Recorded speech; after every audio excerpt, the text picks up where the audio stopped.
Most heart surgeons have recently warned that walking alone might not protect your heart and could even be dangerously overrated. If you're over 65, and especially if you've had joint pain, fatigue, or limited mobility, then this video could be a real eye-opener. Because today we're exploring 5 expert-backed alternatives to walking, simple, safe activities that boost circulation, strengthen your heart, and energize you, all without leaving your home.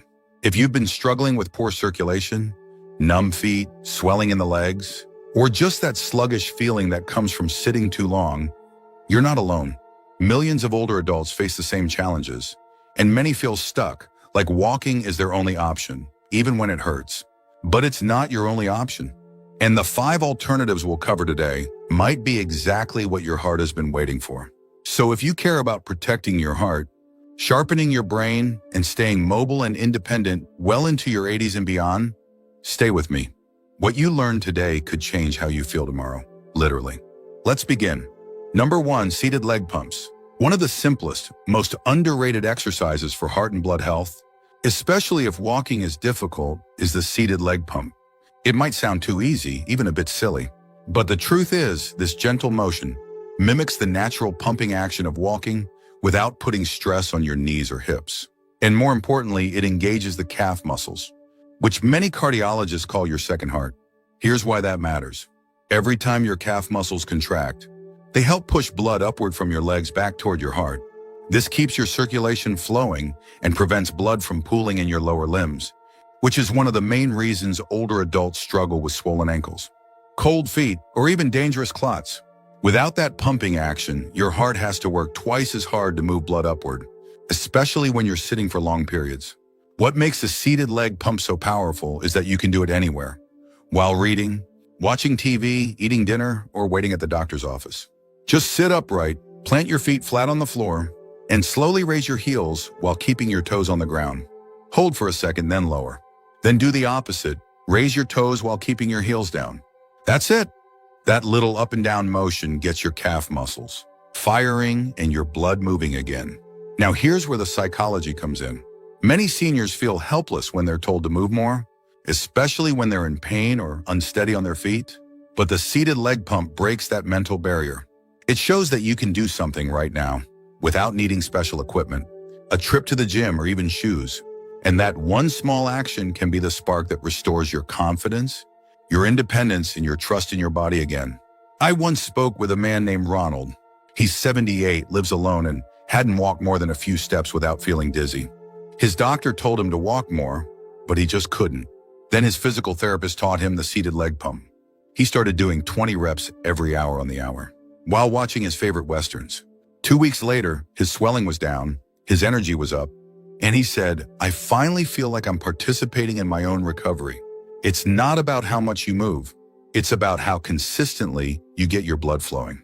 And the seated leg pump does exactly that, gently, safely, and right from your chair. Number 2, wall push-ups. Most people think push-ups are just for building arm muscles or working out at the gym. But what most seniors don't realize is that wall push-ups, when done regularly, can do wonders for your heart, your circulation, and your overall vascular health. And the best part, you don't need to get on the floor, you don't need any equipment, and you don't need to break a sweat to get the benefits. Here's how it works. When you do a wall push-up, you're engaging not just your chest and arms, but your core and upper body muscles. These muscles play a surprising role in supporting blood flow, especially around your chest and back, where many seniors experience tightness or poor circulation. Each controlled movement also encourages your heart to pump more efficiently and strengthens the muscles that support healthy breathing, which is vital as we age. And unlike walking, which can cause strain on the knees, hips and lower back wall push-ups are entirely weight supported. That means you can control the intensity, take it slow, and still feel like you're giving your body a real challenge. You simply stand a few feet from a sturdy wall, place your hands flat at shoulder height, and slowly bend your elbows to bring your chest closer to the wall, then push back. That's it. 10 of these can wake up your whole upper body and get your blood moving. Now let's talk about the emotional layer. Many older adults carry a hidden weight on their chest, anxieties, regrets, frustrations that sit like bricks in the heart. Gentle physical movement like wall push-ups doesn't just work the muscles. It releases some of that emotional pressure.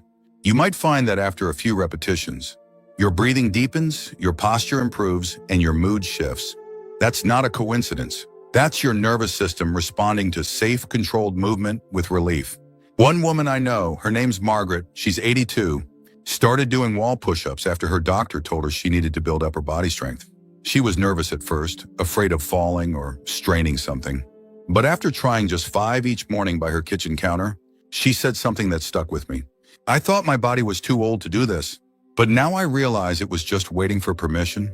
The truth is, strength after 75 doesn't have to mean lifting weights or walking miles. Sometimes it's as simple as leaning into a wall and showing your body it can still support you. And once you feel that strength again, even in small doses, it changes the way you carry yourself through the day. If you're still watching this video and finding these insights valuable, please comment number 2 below to let me know you're here. And if you haven't subscribed yet, I recommend you subscribe and turn on the bell so you don't miss any videos. Your support helps us continue creating good content to inform and inspire you. Now let's move forward. Number 3, seated leg lifts. If you've ever struggled with circulation in your legs, swelling in your ankles, or cold feet that just won't warm up, seated leg lifts might be the one habit that changes everything. You don't need to leave the house. You don't need any special equipment. All you need is a sturdy chair and 5 minutes of your time. But the benefits, they go far beyond what most people expect. Seated leg lifts target the largest muscles in your body, your thighs, calves, and hips. And when those muscles are engaged, something remarkable happens. Your blood starts flowing more freely, especially from the lower extremities back up toward your heart. This is a big deal because for many seniors, the blood has a harder time making that uphill journey. That's what causes the swelling, the coldness, and even the fatigue you feel in your legs after sitting too long. But here's the simple truth: when you lift your leg just a few inches off the ground, while seated, you're activating your quadriceps and engaging your vascular system. Do this rhythmically, alternating legs, and you'll notice something surprising. Your feet warm up, your knees feel more stable, and your heart doesn't have to work quite so hard to push the blood through. Over time, this small act can lower your resting heart rate and improve your overall stamina. There's also a hidden psychological benefit to this motion. Seated leg lifts send a subtle signal to your brain. I'm still in control of my body. And for many older adults, especially those recovering from illness or living with mobility concerns, this is a powerful statement. Anxiety often creeps in when we feel helpless. But a simple, repeated motion, done calmly and consistently, gives us a sense of rhythm and purpose. It builds back a sense of agency, one lift at a time. Let me tell you about George. He's 79 years old and lives alone after his wife passed 5 years ago. For a while, he told me he barely moved at all during the day, except to get up for meals. Then one day, while watching television, he started lifting his legs every time the commercials came on. At first, it was just something to do. But after a few weeks, he said, I didn't feel so stuck anymore. I didn't feel like I was waiting for the day to end. I felt like I was participating again. That's the real miracle of movements like this. They're small, quiet, and often go unnoticed. But inside your body, they're telling your heart, your blood vessels, your muscles, and even your mind that you're still here and you're still strong. You may not be climbing stairs or walking around the block, but you are actively caring for the engine that keeps everything running. And when you realize that strength doesn't always have to look like effort, you start to reframe what progress means. Maybe it's not about walking faster or lifting heavier. Maybe it's about sitting in your chair, lifting your leg, and choosing consciously to take one more step toward vitality. That's not just exercise. That's wisdom in motion. Number 4, hand grip squeezes. Most people think of heart health as something that depends on big muscles and long walks. But what if I told you that one of the most powerful tools for protecting your heart is right in the palm of your hand? That's right, your grip. The simple act of squeezing can quietly train your heart, improve your blood pressure, and increase your vascular strength without you ever getting up from your chair. Hand grip exercises are not flashy. You won't break a sweat, and you probably won't feel like you're doing much at all. But the science behind them is remarkable. When you grip and release with intention, you're doing more than flexing your fingers. You're stimulating the tiny arteries in your hands and arms. This creates what's called a vascular response that lowers systolic blood pressure, the pressure your heart uses to push blood through your arteries. In fact, many cardiologists now recommend hand grip therapy as part of blood pressure management, especially for seniors who can't do more intense workouts. Why does this matter so much? Because for people over 70, high blood pressure is one of the quietest threats. You can feel fine on the outside, but inside your heart is working overtime. And that extra strain can lead to fatigue, dizziness, shortness of breath, and over time, real damage. But by engaging in hand grip exercises, just a few minutes each day, you're giving your heart a chance to relax and reset. There's also a connection between hand strength and longevity. Numerous studies have shown that people with stronger grips tend to live longer and more independently. Why? Because grip strength isn't just about the hand. It's a reflection of your entire body's muscular and nervous system health. When your grip fades, it often signals decline in balance, coordination, and confidence. But when you train it, even with something as small as a tennis ball or a soft resistance ring, you send a message through your nervous system: I'm still strong, I still have control. Ellen, an 83-year-old woman I once met at a senior center, carried a little yellow stress ball with her everywhere. She didn't use it to relieve stress, though. She used it to strengthen her heart. 3 squeezes every time I sit down, she told me, and 3 more when I get up. That little routine became her ritual. And what surprised her most was how much more energy she felt throughout the day, not just in her hands, but in her whole body. She told me, I used to feel like my heart was racing even when I wasn't doing anything. But now it feels like my heart is working with me, not against me. The beauty of grip training is that it doesn't demand your legs, your back, or your balance. It meets you where you are. Whether you're sitting by the window, talking on the phone, or watching a favorite show, you can be quietly improving your heart in circulation. No need for fancy equipment or exhausting routines.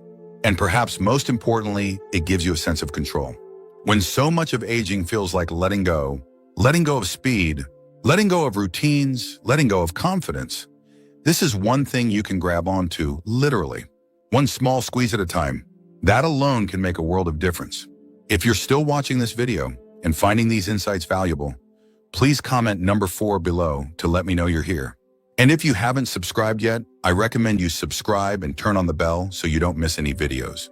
Your support helps us continue creating good content to inform and inspire you. Now let's move forward. Number 5, seated leg raises. You don't have to be running marathons to keep your heart young and your blood flowing strong. Sometimes all it takes is moving your legs while sitting down. That's right. Seated leg raises may look simple, but they are one of the most underestimated movements for seniors over 70 who want to improve circulation, strengthen their lower body, and protect their heart from long periods of inactivity. When we sit for long stretches, especially as we get older, blood starts to pool in the legs. This makes the heart work harder to push it back up. Over time, this strain can increase the risk of clots, swelling, and high blood pressure. But seated leg raises act like a gentle pump for your entire lower body. They encourage circulation, reduce venous pressure, and help oxygen-rich blood reach the muscles and tissues that need it most. The brilliance of this exercise lies in how adaptable it is. You can do it while reading the newspaper, waiting for your coffee to brew, or talking with a friend. All you do is sit comfortably, keep your back straight, and slowly raise one leg at a time, holding it for a few seconds, then lowering it back down. That's it. No equipment, no weights, just you and your muscles quietly waking up. What happens beneath the surface, though, is impressive. Your quadriceps, the large muscles in your thighs, start to activate. These muscles play a key role in helping your body pump blood back toward your heart. By engaging them regularly, you're not just keeping your legs strong, you're easing the burden on your heart. That's a powerful return for such a small effort. There's also an emotional benefit many people overlook. When you can lift your own legs easily, you feel more capable. You're more likely to get out of chairs without help, walk with more confidence, and trust your own body again. That confidence spills over into how you carry yourself, how you interact with others, and even how you sleep at night. Because feeling capable physically often helps ease the kind of quiet worry that can creep in as we age. I once spoke to Harold, a 78-year-old man who started doing seated leg raises after a minor stroke. At first, he said it felt silly. I thought, what's the point of this? But within a few weeks, he noticed he was walking to the mailbox with less effort. He wasn't as tired climbing the stairs. Most of all, he said, I didn't feel useless anymore. I felt like I was doing something again. And that's the real gift here. These movements are not about vanity or chasing youth. They're about dignity. They're about reclaiming your ability to move on your own terms, in your own time, without fear. That's something no one can give you. You earn it one lift at a time. So if you felt stuck, tired, or hesitant to move, just remember your legs aren't asking you to run. They're asking you to raise them gently a few inches at a time. And in doing so, you're quietly building strength, improving circulation, and supporting your heart in a way it will thank you for. Final thoughts.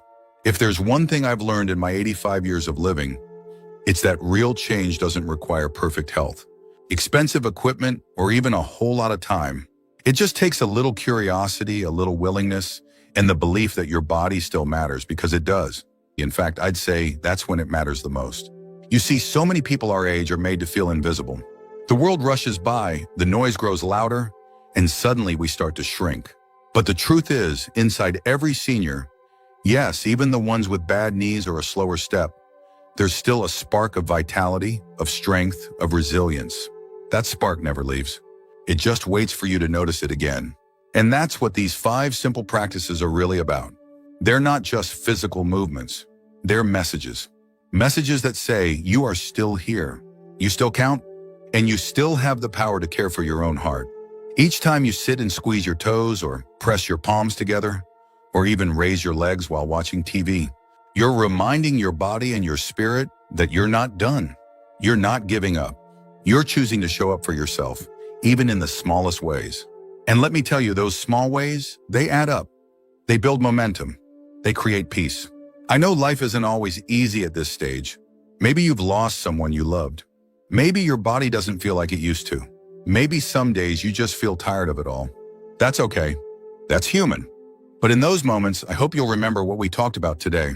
That there are still things within your reach, still choices you can make that will help your blood flow, steady your heart, and bring you just a little more ease. You're never too old to do something kind for your heart.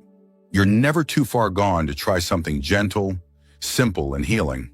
Even if you can't walk like you used to, even if your energy isn't what it once was, there are still options, still hope, still ways to support the beautiful body that's carried you all these years. So here's what I'd love for you to do. Pick one of these 5 things and try it today. Not all 5, just one. Maybe it's the fist squeeze. Maybe it's the heel toe pump. Maybe it's the breath hold. Start with the one that feels easiest to you, and let yourself feel what it does, not just in your chest, but in your mood, in your mind, in your sense of being alive again. Because the truth is, healing doesn't always happen in big leaps. Sometimes it happens in a quiet kitchen chair, while you gently lift your leg and feel the warmth return to your feet. Sometimes it happens in a pause between breaths, when you realize you're still here, and that's something to be proud of. Thank you for joining us today. We'd love to hear from you. Leave a comment below and share one thing you learned today and how you plan to use it in your life. Your thoughts are important to us, so don't hesitate to share them. Reading your comments gives us great motivation and encouragement. If you enjoyed this video and found it helpful, please like, subscribe, and share. Your support helps us continue creating good content to inform and inspire you. Thanks for watching, and we look forward to seeing you in the next video.